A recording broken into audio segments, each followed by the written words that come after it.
بسم اللہ الرحمن الرحیم۔ سال دوم کے اسٹوڈنٹس، لیکچر نمبر 12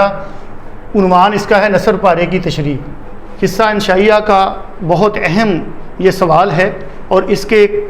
حل کرنے کا طریقہ میں آپ کو بتا رہا ہوں۔ میرے بیٹے، پہلا جو آپ کا سبق ہے،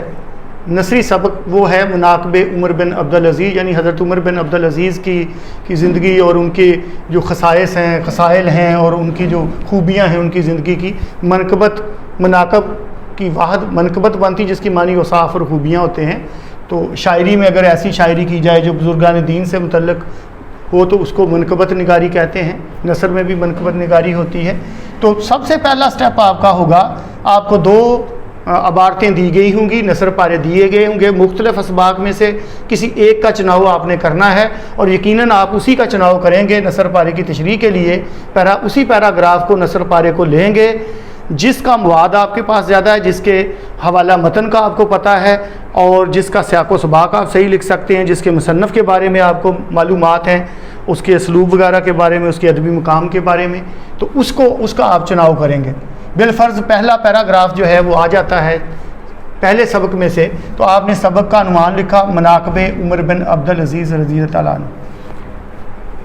مصنف کا نام، بعض اوقات بچے جلدی میں شاعر کا نام لکھ دیتے ہیں، جہاں غلط ہو جائے گا۔ مصنف کا نام، نثر نگار کا نام، مولانا شبلی نعمانی، پورا نام صحیح نام لکھیں آپ، یہ نہ ہو کہ مولانا نعمانی لکھا ہو، مولانا شبلی اور آگے کچھ اور ہی لکھ دیں، ایسا نہ ہو۔ پھر صنف کی آئے گی کہ صنف کیا ہے، وہ جو آپ کو نثر پارہ دیا گیا ہے، جس سبق میں سے دیا گیا ہے، وہ ادب کی کس قسم سے تعلق رکھتا ہے۔ وہ مضمون ہے، انشائیہ ہے، مقالہ ہے، سیرت ہے، وہ ڈرامہ ہے، وہ ناول ہے، وہ افسانہ ہے، وہ خاکہ ہے، وہ طنز و مزاح ہے، کیا ہے۔ تو یہ پہلا جو ہے یہ مقالہ ہے شبلی نعمانی کا اور یہ سیرت بھی ہے، تو اس میں سے ایک کا چناؤ آپ کر لیں گے تو ٹھیک ہو جائے گا۔ مقالہ نگاری آپ کرتے ہیں صنف یا سیرت نگاری، ایک ہی بات ہوگی۔ پھر آپ ماخذ کی طرف آتے ہیں۔ ماخذ کیا ہوتا ہے کہ اصل کتاب جس میں سے وہ سبق جو ہے وہ آپ کے نصاب کا حصہ بنا ہے، تو مقالات شبلی جلد 4 جو ہے وہ اس کا اصل ماخذ ہے، وہ آپ نے لکھ دیا۔ اب تک آپ کے 2 نمبر آپ کے ہو گئے ہیں۔ یہ دونوں چیزیں اگر آپ کو جلدی ہے تو پھر آپ صرف یہ سبق کا عنوان اور مصنف کا نام لکھ کے آگے جا سکتے ہیں سیاق و سباق کی طرف، لیکن اگر آپ کے پاس وقت ہے تو اس کو خوبصورت بنائیں، صنف بھی لکھیں، ماخذ بھی لکھیں اور جانچ پڑتال کرنے والے، پیپر کرنے، وہ آپ کو نمبر دینے والا جو ہے ممتحن جو ہے اس کو بھی خوشی ہوتی ہے، وہ دیکھتا ہے جب پیپر آپ کا اچھا بنا ہوا۔ سیاق و سباق، سیاق و سباق، سیاق یعنی دیے گئے پیراگراف سے پہلے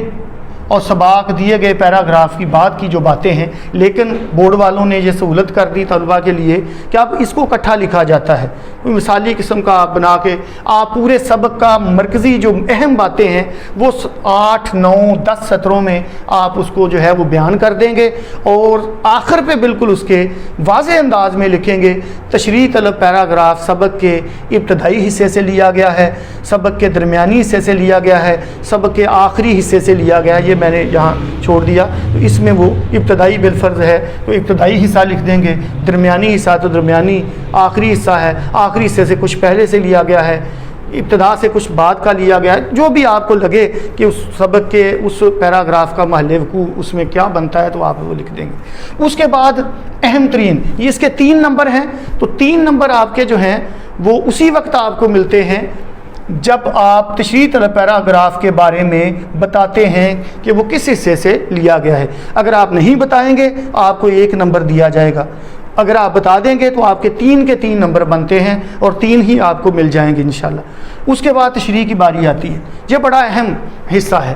کہ تشریح کا آغاز آپ نے کس طرح سے کرنا ہے۔ تو میرے بیٹو، تشریح کا آغاز ہمیشہ مصنف کے ذکر سے کریں، تذکرے سے کریں، لیکن مصنف کے آباء و اجداد سے متعلق، اس کی پیدائش سے متعلق، اس کے شہر سے متعلق، اس کی تعلیم سے متعلق بالکل بھی کچھ نہیں لکھنا، ہرگز نہیں لکھنا۔ یہ غیر متعلقہ باتیں ہیں، غیر ضروری باتیں ہیں اور ان سے نمبر کٹ جاتے ہیں۔ ہاں، مصنف کے ادبی مقام کا ذکر کریں گے، اس کی اہم ترین چند تصانیف کا آپ ذکر کریں گے، اس کی جو ادبی خدمات ہیں ان کی بابت اگر کوئی بات ہوئی ہے اس کا ذکر کریں گے۔ مثلا یہ مولانا شبلی نعمانی ہے تو اگر آپ اسی پیراگراف کا آغاز کرتے ہیں تو کس طرح سے کریں گے؟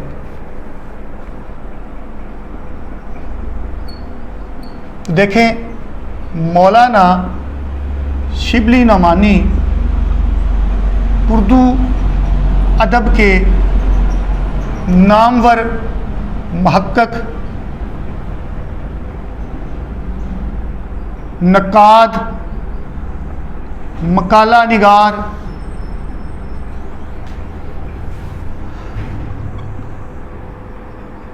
تاریخ نویس،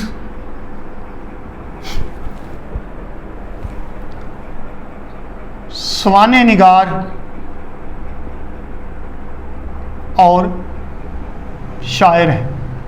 ہمہ جہت شخصیت ہیں، بہت سارے ان کے اردو زبان سے متعلق اور اردو ادب سے متعلق ان کے جو کارنامے ہیں، یہ محقق بھی ہیں، نقاد بھی ہیں، یہ مقالہ نگار بھی ہیں، یہ تاریخ نگار یا تاریخ نویس بھی ہیں، یہ سوانح نگار بھی ہیں اور یہ شاعر بھی ہیں۔ اردو کے ارکان خمسہ میں شامل ہیں۔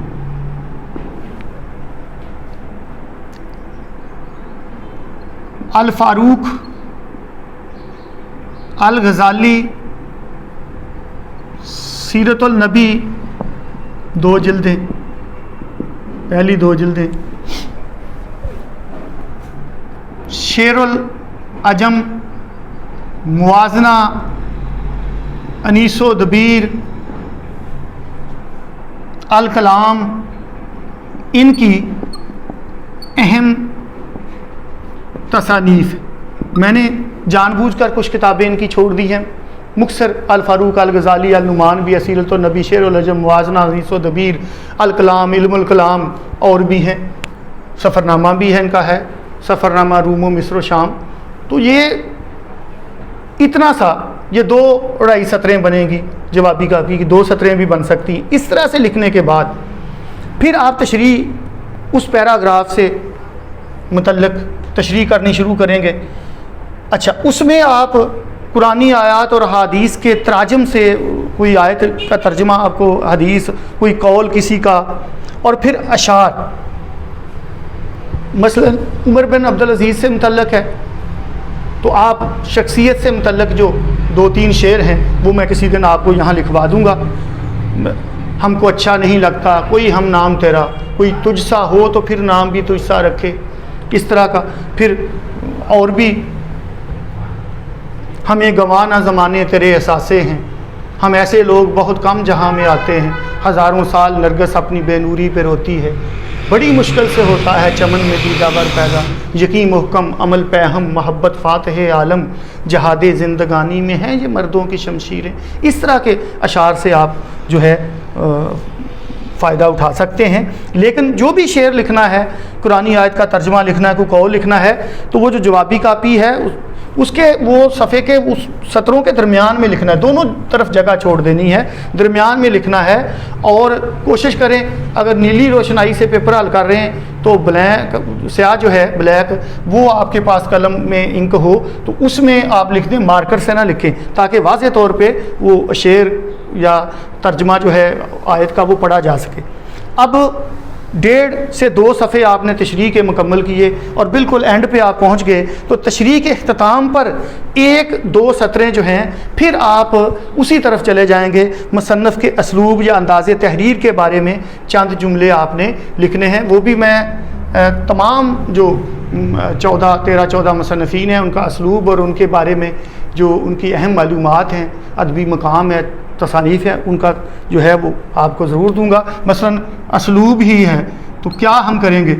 ہم لکھیں گے مولانا شبلی نعمانی کا اسلوب بڑا عالمانہ اور رواں دواں ہے۔